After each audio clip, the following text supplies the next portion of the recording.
like this all day. You want to go at it all night, too? That's fine with me.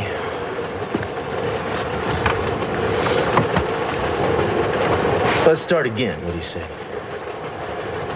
What is your name and who sent you here?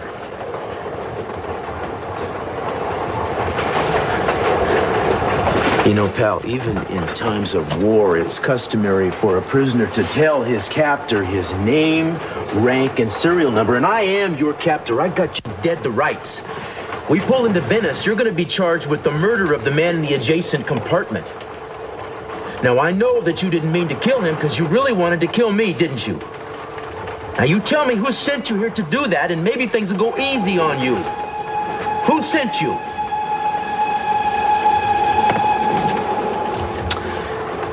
You know, I'm losing my patience with you. Tell me your name now, or things are going to get unpleasant. Now! Okay, you want to take a ride? You want to get out and get some fresh air? Let's see what it's like down there. Look down there, look at the track going by, pal. You think you'll bounce if I put you out there? Cruz! Which way you think you'll bounce? Cruz, stop it! Sit down. Sit down!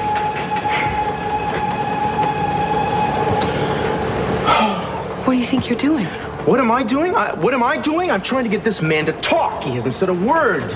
So you think you'd choke it out of him? You have a better idea?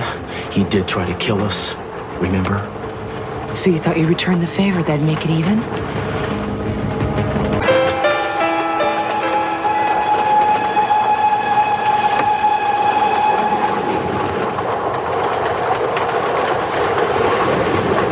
I'm sorry, I didn't mean to tell you how to do your job.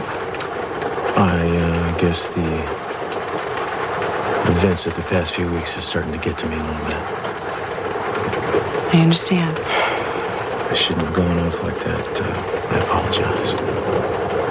It's no harm done.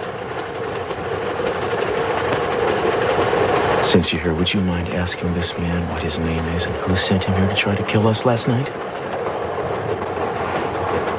I'll try. Thank you.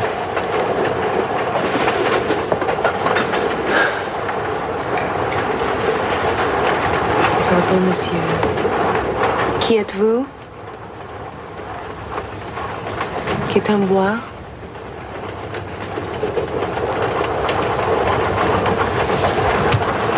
Maybe he doesn't speak French either.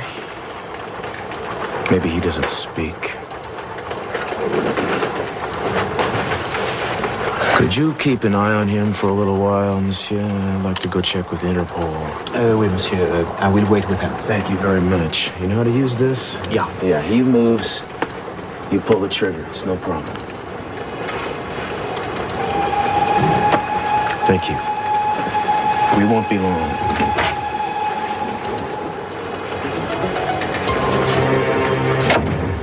Must be a little difficult pulling that good cop and bad cop routine when you're your own cop, right?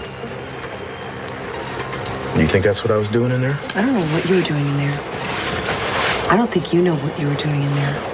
Well, you know, I said I was sorry. Maybe I'm just a little bit frustrated, I think, given what's happened to us in the last little while. I do have some slight provocation, wouldn't you say? Yes, I do. But I also think you should wait until we get to Venice and let the local police handle it. Oh, yeah, I'm gonna turn this over to the police. I just want to check with Interpol to make sure there's no connection between this guy and that so-called burglar who broke into our room in Paris. And I want to make sure that there's no chance whatsoever that somehow Cranston isn't behind this. Well, I think that's a good idea. Yeah. You know, I mean, maybe... I don't think he could have survived being lost at sea like that, but on the other hand, Michael and Nikki made it to shore, so it's conceivable he did too. So I'll check with Interpol, and then we'll figure out what to do. Okay? Okay.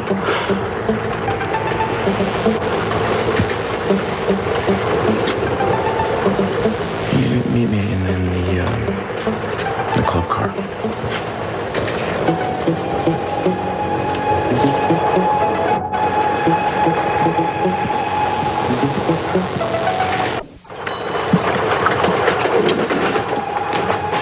Interpol has been on the alert for Kirk ever since I came back from that island and contacted them. They say there's absolutely no evidence that he's alive. Well, his body hasn't been found yet, has it? No, it hasn't. And until it washes up somewhere, I'm never going to be completely sure that he's not a threat. Maybe not even then. But somehow I don't think that's what we're dealing with here. Well, after those surveillance photos were found in Paris and this man was on the train, I think we can assume that we're being carefully set up to be killed. But not carefully enough, apparently. I mean, how stupid can these people be? They've bungled it twice. The only person they've killed is the wrong person. You talk about inexperienced assassins.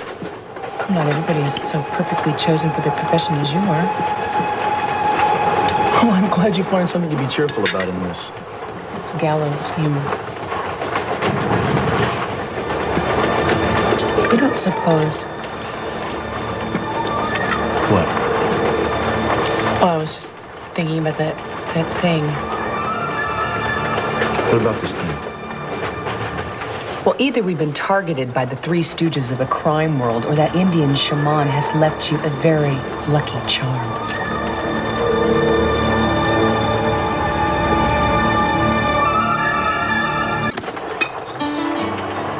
I wish you'd tell me more about the shaman and this talisman.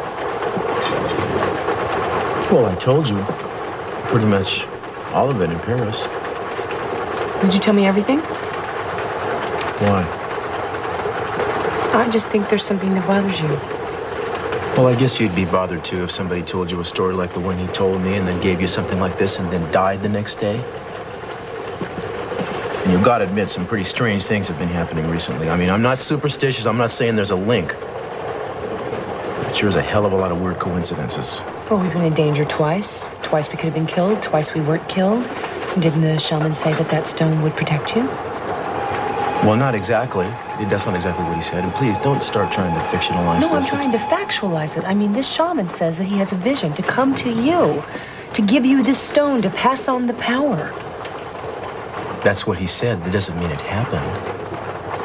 Look, if I were saying this to anybody else, it might seem insane, but you and I have had enough brushes with the metaphysical to not reject this out of hand. Maybe this stone has some sort of mystical power. Nothing has any more power than what you invested with. We've been through enough to know that.